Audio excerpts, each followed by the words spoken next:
نادین منسا شاندر کمیته امریکی جبو پارستنا آزادین اولی جه امریکا جه فلادلفیا لگل منه منزا خان بخیراتی من حس کرد از پیک وی پرسشت بکم حتی نها چند علوی کسین علوی للازقیه و لجهن دنین براوا سوری هاتنا کشتن دشارده رقمك الجماعية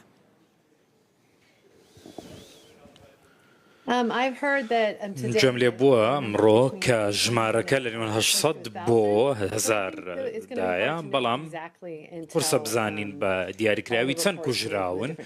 تونك لشويني دياوازوا زانيالي من بودي باشا او كسين كنت بحث واندكي يعني هجمارك بيقو ما نكيمة جالي كيف هاتنا كشتن كي او كشتنا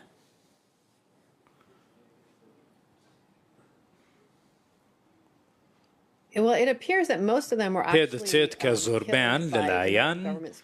حکوومەتی هێزانامنیەکانی حکوومەتی نوێی سووریا کوژرابن هەندێکیشیان بەشێک لەو توندوتیژی ئەوانەی لایەنگری ئەسەد بوون هێزانامنیەکانی حکوومەتی نوێی سووریا لە جیاتی ئەوەی کە بچن بە دوای چەکدارەکان بگەڕێن خەڵکی کۆمەڵکوژ دەکەن و بە نێو گەڕەکەکاندا چوون و خەڵکی سڤیلیان کوشتووە و خێزانی تەواویان لە نێو بردووە ئێمە قسەمان لەگەڵ چەند ڕزگار بوویە کرد کە باسییان لەوە کردووە کە لە چەند خێزانێک تەنیا پیاوەکانیان کوشتووە هەندێک جاریش دەرگە بە دەرگە ڕۆیشتون خەڵکییان کوشتووە هەندێک جار ماڵیان تاڵان کردووە بەڕاستی ئەمە جێگەی قبولکردن نییە ئەوان هەروەها چەندین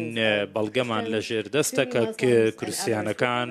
مسلمانی سوننیان کوشتووە لە نێوگەڕەکەکاندا هەرچی هاتبێتە پێشیان ئەوان بە شێوێکی تۆقێنەرانی ماڵیون مەترسی هەیە کو شەڕێکی طائفي لسوريا شبابه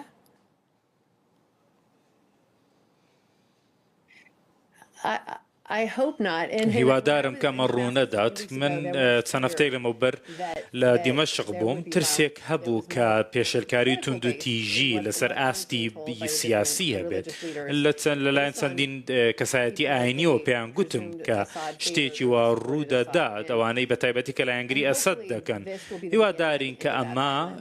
سەرەتای کۆتایی جەنگەکە بێت ئەمە گوێنمان لەوە بووە کە چەندین چەکداری دیکە لە نێو گەڕەکەکانی دیکە بربڵاو بوونەتەوە بەڵام زۆربەی گرژیەکان ئێستا کەم بوونەتەوە دڵخۆشم بەوەی کە ئەحمەد شەرع بڕای گەیاند کە دادپەروەری دەبێت وەروە لێپێچینەوە لە هەموو ئەو چەکدارانە دەکات کە کۆمەڵکوژیان توندوتیژیان کردو تەنانە دەگەر سەر بەخۆشی بوون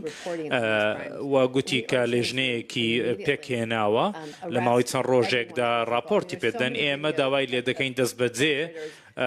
بکەرانی ئەو تاوانانە دەستگیر بکرن چکات ڤیددیۆ هەیە بە ڤیددیۆ تەسویری خۆیان کردووە و هیوادارین کە ئەوان لە پێچینەوەیان لەگەڵ بکرن و دەستگیریان بکەن پیشانی خەڵکی بدەن کە ئەمە قبول نەکراوە ئەو منزەخوان یعنی ئەو هەموو علەویین کاتنێکیش کوشتن ئالیگرین ڕێژیمە بەرەیە ئەسەد بوون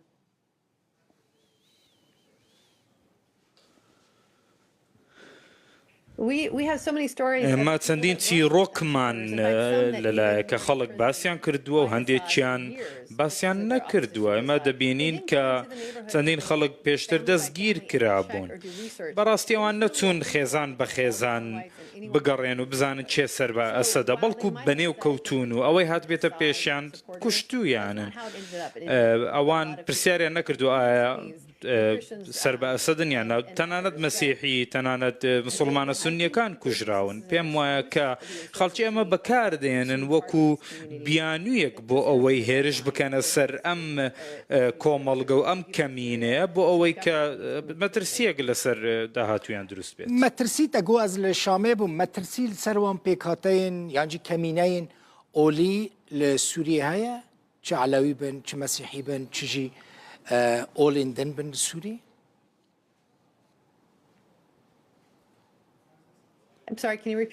دەتوانی دووبارە بکەیتەوە من حەز کرد بزانم تە گواز شامێ بووم تە بخواد دیت يعني جنيزيك وتشافديري كر قد ما ترسيل سر بيكاتين يعني كمينين أولي لسوريا هيا مثلا أنا بحث على بيان لكن اللي هنا كمينين أوليين دنجي لسوريا هنا مثلا خريستيان هنا إيزيدي هنا اسماعیلی هنه دروزی هنه بێگومان چەند نیگەرانیەک هەبوو کە پێشەلکاری تونند و تیژی هەبێت لەسەر بنەمای سیاسی بە تایبەتی لەسەر بنەمای تائیفیش و بە ئامانجگرتنی کەمینەکانی سووریا. زۆربەی و سەرکردانێکە قسەم لەگەڵ کردن زۆربیان ئەوانەی کە سەر بە کریسیانەکان بن بەڕاستی داوا لە ڕۆژئاوا دەکەن کە یەکسەر پارێزگاری بخەنە سەر مەسیحیەکان بۆ ئەوەی هەمویان یەکسان بن چونکە ڕایان گەیاندووە. دەبینین کە زۆربەی سونیەکانی سووریاش نایانەوێت ئەم هەموو توندیژێ ببینن، ئەوان دەیانەوێت ئابوووریەکەی باشیان هەبێت، کاریان دەست بکەوێت، منداڵەکانیان داهاتوویان هەبێت، بەڵێ ئەمە خواستی زۆربەی سووریاییەکانە. نیگەرانی هەبوو کە شەڕی تائیفی هەبێت چونکە بەشێکی زۆری خەڵکی دەبینین کە نایانەوێت لەوانەیە ئەم ئەگەرە کەمتر بێت. دەبینین کە خەڵکێکی زۆر لە سڤیلەکان دەیانەوێت ئاسایش بەرقەرار بێت، بەڵام ئەم هەموو تند و تیژیە کە هەبووە پێشتر ئەمە بەڕاستی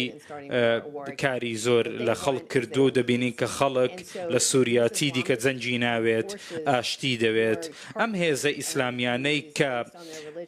لەسەر بنەمای ئاین و نەتەوە خەڵکی بە ئامانج دەگرن بەڕاستی بێت لێ پێچینەوەیان لەگەڵ بکرێت لە نێو هێزە ئەمنیەکان دەربهێنرێت بۆی خەڵکی سووریا متمانە بە حکوومەت بکەنەوە. منزەخوان تو لە ڕۆژئاوای کوردستانی بووی و تەژ نێزیک و ڕەوشەور دیت شۆپاند تو چووی سووریە چووی شامێژی یعنی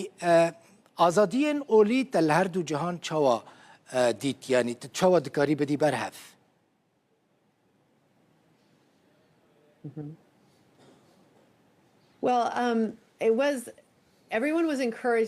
هەموو کەسێک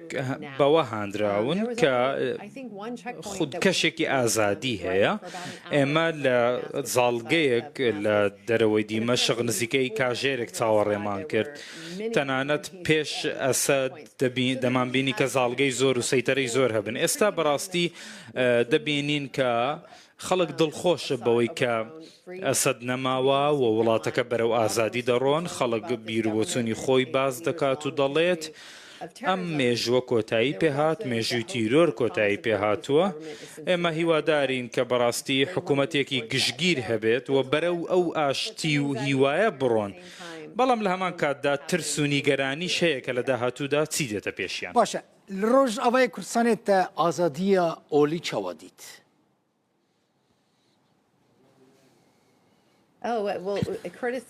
لە کوردستان لە عێراق دەتوانین بڵێن کە شوێنێکی زۆر بریسکەدار و